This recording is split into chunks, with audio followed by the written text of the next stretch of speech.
Hello students, welcome back. I am Nitika from HD class और question number 8 exercise 8.1 का हम discuss कर रहे हैं। यहाँ पर क्या दिया हुआ है आपको कि 3 cot a जो है वो 4 के बराबर है। आपने चेक करना है कि 1 माइनस tan स्क्वायर a और 1 प्लस tan स्क्वायर a जो है वो cos square a minus sin square a के बराबर है या नहीं है। ठीक, ये आपने चेक करना है। इसका मतलब आपको पहले क्या फाइंड करना होगा, tan का रिलेशन निकालना पड़ेगा। tan की वैल्यू फाइंड करोगे, फिर cos की और sin की तब सॉल्व कर दोगे। ठीक है, तो यहाँ पर हम पहले क्या लिखेंगे, cot a 4/3। ट्राइंगल भी ड्रॉ करेंगे, बिना ट्राइंगल के सॉल्व नहीं होगा। तो यहाँ पर हमने क्या करना है, 4/3 लिख दिया।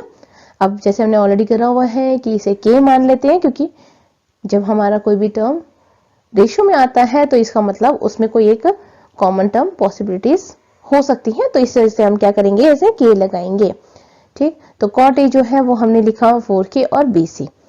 अब आपको फॉर्मूला याद होना चाहिए। कैसे याद होना था, यहाँ पर मैंने साइड में लिखा हुआ है, बट स्टिल आपको अगर याद रखना है तो आप कैसे याद करोगे, वही हमारा पंडित बद्री प्रसाद। मैंने आपको बताया था कि पंडित बद्री प्रसाद जो है वो कहाँ पर है, मंदिर पे है, और वो वहां पर हर हर बोलते हैं। ठीक है, उन्होंने हर हर बोला, और जब उन्होंने हर हर बोला तो मंदिर में लोग आते हैं और वो क्या करते हैं, सोना चांदी देते हैं। तो उन्होंने क्या करा, सोना चांदी को तोला, क्योंकि जब दिया तो उन्होंने तोला। ठीक है, कि उनको जवाब दिए। अब जब उन्होंने तोला तो उसको क्या मिला, कम मिला सोना चांदी। ठीक है, कम सोना चांदी। अब यहाँ पर देखो, आपने साइन का क्या है, परपेंडिकुलर ओवर हाइपोटेन्यूज। कॉस का हमारा आ गया बेस अपॉन हाइपोटेन्यूज। tan का आ गया परपेंडिकुलर ओवर बेस। कॉट का है बेस अपॉन परपेंडिकुलर, सेकेंड का है hypotenuse over base, and cosecant का है हाइपोटेन्यूज ओवर परपेंडिकुलर। क्लियर हो गया, आपको याद रहेगा। अब कॉट जो है वो हमारा है बेस अपॉन परपेंडिकुलर, तो AC हमारा बेस हो गया और BC हमारा क्या हो गया, परपेंडिकुलर हो गया।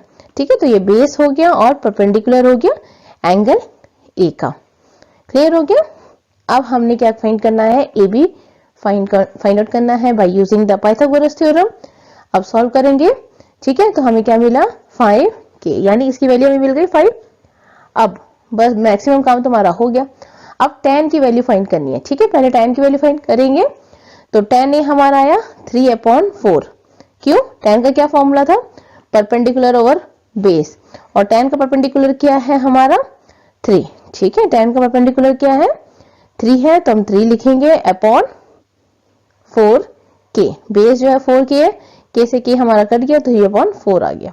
ठीक, अब क्या निकालेंगे, cos a और sin a निकालेंगे। ठीक, तो हमने पहले sin निकाल लिया। sin का क्या फॉर्मूला है, परपेंडिकुलर अपॉन हाइपोटेन्यूज, तो 3/5 लिख दिया हमने। cos का क्या फॉर्मूला है 4/5, तो हमने इसका फॉर्मूला भी लिख लिया। आई होप आपको क्लियर हो गया। ठीक है, यहाँ से फॉर्मूला आपको याद होना चाहिए। नहीं, अगर याद नहीं रहता तो ये वाला ट्रिक आपको बता दिया है, आप उससे फॉलो करके याद कर सकते हो। ठीक है, अब ये हमारे पास वैल्यू हो गया।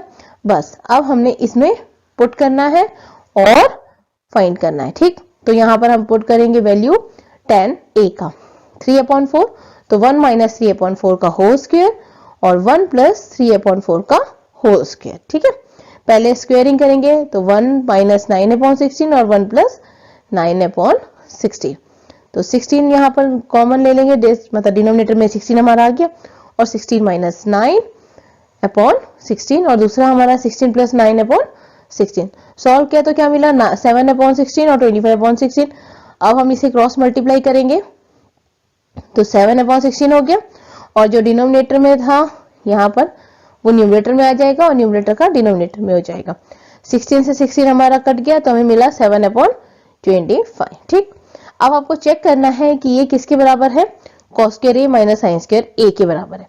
तो cos और sin की वैल्यू आपने निकाली हुई है, बस उसे यहाँ पुट करना है और देखना है कि ये क्या दोनों इक्वल है। अगर इक्वल है तो ठीक है, नहीं इक्वल है तो नॉट इक्वल लिखेंगे। ठीक है, तो पहले सॉल्व करेंगे 4/5 का होल स्क्वायर माइनस 3/5 का होल स्क्वायर को। अब सॉल्व करो तो 16/25 माइनस 9/25, माइनस किया तो 7/25। अब ये दोनों हमारे क्या है, इक्वल है। अब जब इक्वल है इसका मतलब क्या है, ये दोनों इक्वल हो गए। आई थिंक आपको क्लियर हो गया। कोई प्रॉब्लम आती है कमेंट बॉक्स में पूछ सकते हैं। वीडियो पसंद आई तो लाइक कीजिए, शेयर कीजिए, सब्सक्राइब कीजिए।